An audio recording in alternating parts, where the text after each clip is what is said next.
Hi, I'm Craig with Craig's Car Care, coming to you with a weekend short. Today, we're going to cover cabin air filters.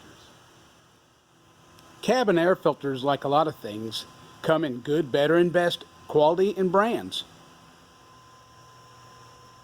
Okay, first, what we're going to need for this vehicle is pretty basic as far as tools go. It's a 7mm socket. We use 1/4" drive. It's all light duty stuff. And we're going to find some screws up underneath here. I believe there's 2. We're going to check and find out. On this vehicle, it's a little bit nicer in that it's not necessary to remove that glove box. Because like a lot of glove boxes, this one here is full of junk. And if I had to drop this, I got to find a place for all this stuff first. So let's get started. I'm going to lay this stuff down here. And this is a Napa air filter. They call it their Enviro Shield. It's about their midline filter. You can get cabin air filters for as little as $5 and as much as $100. You get what you pay for here. If you want good odor resistant or odor neutralizing filters, then it's going to cost a little bit more. Those are usually laced, or laced is the wrong word, covered or embedded with carbon. The carbon, as in a charcoal filter, helps to filter out the air a little bit better that we breathe. So that's our basic filter here. This one's got a little bit nicer reinforcement on the edges. Some of them are a little bit flimsier than others. This is a little bit stouter filter. I paid a few more dollars for it. I only change mine every 10 to 20,000 miles on my vehicles, unless I've been in a real dusty environment for a week or so. Otherwise, I find that works pretty well. We're going to pull this one out and see just how bad it is. Also, what I like that at least I know Napa does, is they usually give some pretty basic instructions with their kits. And there's Spanish on one side, and it looks like Spanish, and English on the other. All right, let's see what we can do. Okay, let's get started in here. Alrighty, so what we're going to start with here is, as we were talking about, our cabin air filter, some basic instructions, English and Spanish, and that's what we're shooting for. Okay, so as I said on the Chevrolet, the glove box can stay closed. This bottom panel has to come off, and I'm trying to squeeze you in here with me a little bit. If you look right here, there's a screw right here. It's going to be 7mm. And I can actually take it out. It's snug. If I can get it out. If that didn't work, you can plug in a tool of some sort to give you some leverage. The second one's back up here, and it's also 7mm. Number 2. Now, there's another screw that's up in behind here. A lot of times I'll just leave that in here and I'll work around this panel to get the filter out. If you need to get this out, you can do this, squeeze over and wrestle your way up in here. It's pretty tight. This panel will pop off if you decide you want to do that. This one just pulls off, well, it just pulls off like this. And I don't know if you can see it from your angle, but it has popping clips. And if you work with a small flashlight, there's another clip up underneath here. It's just not real easy to do, so we're going to try and leave that in today. Alright, so we pull our panel down. We don't want to break anything. This is where our filter is. There's a single screw right here, and it locks in the back. Now what I found on these is 7mm is too big. There's our 7mm, and it just spins. What I find works well on these is actually a 1/4". 5.5, 5mm and such forth, they don't feel real well. The 1/4" feels really good, and again, I can just do this by hand.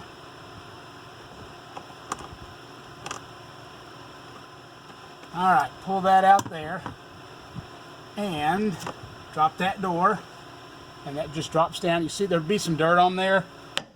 I'm going to tap it off outside, and our filter is right there. Right, let's see. Sometimes it won't just come right down, but let's see what we can do.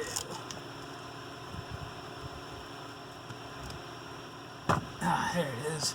And again, whoever designed these things, they put a cut in here for you to bend it and bend it down, but you're gonna have to flex it on the way out. There's just no way around that. Check that out. That's about 20,000 miles. So that's, let me see, put some more light on there for you. Guys, that is really nasty. I probably need to drop that down to a 10,000 mile interval. And I'm changing my oil with synthetic every 5,000, so maybe every other oil and filter service, I need to probably actually just replace it on the second one. Here's the new one. Always, before you start tearing the package apart, take a second to check that it looks like it's the right one, form and fit. That's always important. Make sure it's a clean filter. I have gotten dirty ones brand new out of the box before. Just happens. Won't go into those details. So now that we've got this out, let's, I'm gonna lay this nasty thing out here and open up the new one. And I want to talk about airflow, so don't let me forget about that. Chunk that out of the way. I will dispose of that properly after. Most of these filters have something that shows which way the arrow needs to go. This one may not even matter because it does look the same with the pleats on both sides. Now, what you will remember when we took it out, and pay attention to how you take it out, remember these bends we were talking about that lets us fold it up so we can roll it up in there? These are cut on purpose. They used to not do this on some filters, or some cheaper brand of filters won't do this, and you have to almost destroy it to install it, which is real frustrating. So I really like these Napa filters. I believe Wix does the same thing. So I just remember that these are my pull tabs, and they tear out a lot of times. But I do just remember that when I put it in, this is how I go. So you can think this stuff through if you get messed around. I always reach up in here to feel. Here's my evaporator. And wonder how nasty that is. That doesn't look too bad. Tell you what, let me grab a mirror here and let's take a look up in there. This is part of the inspection process. And not too bad, it's a little dirty. Pretty clean. The filter has done its job on keeping most of that clean. And I bet I'm actually going to pick up some more airflow, as dirty as that was. Alrighty, let's get this new filter put in here and let you get on with your day. Alright, so here's where the filter's going in. And like you see, I'm bending it up. It's okay to do that. And got to start working it up in here. I would hold the camera down here, but it's a two-handed operation. All right. So now we're going to start just easing it up in there.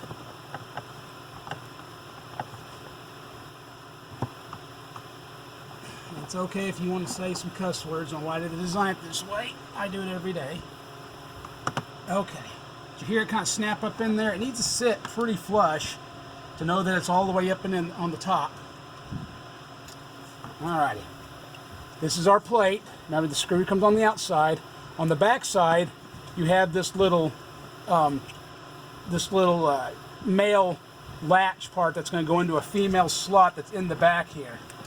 And if you just look up underneath here, it's real obvious to see it. We'll slide it in there and raise that up. It's going to be our silver screw, not the black ones.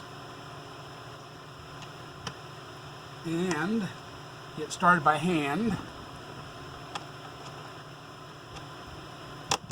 Alright, start screwing this back up in here. Push up here a little bit to make sure it stays seated.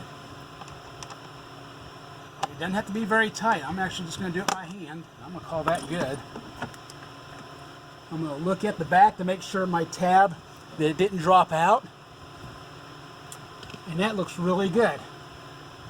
And then put it back together, the process is reversed.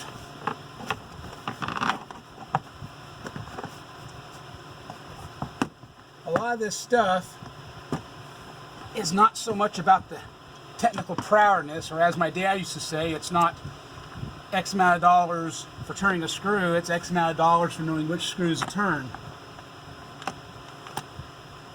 Now, like I said, by the time I pull a vehicle in and do the whole thing from start to finish, and this one's fairly easy to do, I'm going to spend a half an hour on this job. Oops. And this is an easy one. Some of these, you pull the glove boxes and pull some of these other parts out, and they really leave you scratching your head. And then there's some other ones, not many, but there's a few that let you change it from under the hood, where you open a hatch and pull it right out, and it's like a 5-minute job. You know, of course, the only thing we charge on those is just for the filter. Don't even charge labor on those. But again, this is something that if you want to take it on, you can do. You can see I'm working a little bit to get the holes lined back up. So just be patient. If you can't get them lined up, take a few minutes. You can get a mirror and look up in there, or just do what I'm doing. I'm just being patient and feeling around. All right, that one's hand tight. One more to go here. Another trick or a piece of advice: when you change these filters out and you put you turn your blower on for the first time, don't look right in the vents. It's not uncommon for any loose debris to come blowing through that could get past that evaporator. I've seen it happen, and you get stuff in your eyes. So just turn the key on, turn the blower on, and look away. All right. Let's see what happens. Let me go around and turn the key on.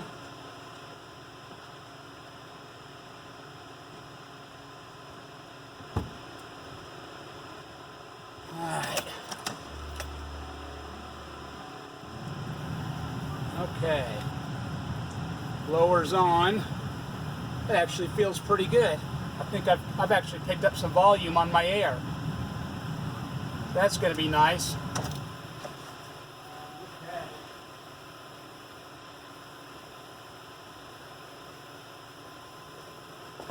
All right. Now, time-wise, I think this part of it was around 10 minutes or so. Let me turn this over this way a little bit here. So, I've started and stopped this several times where I've gotten the right tools, repositioned, moved seats around to try and get you this shot. This was kind of a hard one in that there's not a lot of place for me to put my camera and keep you guys from wobbling around.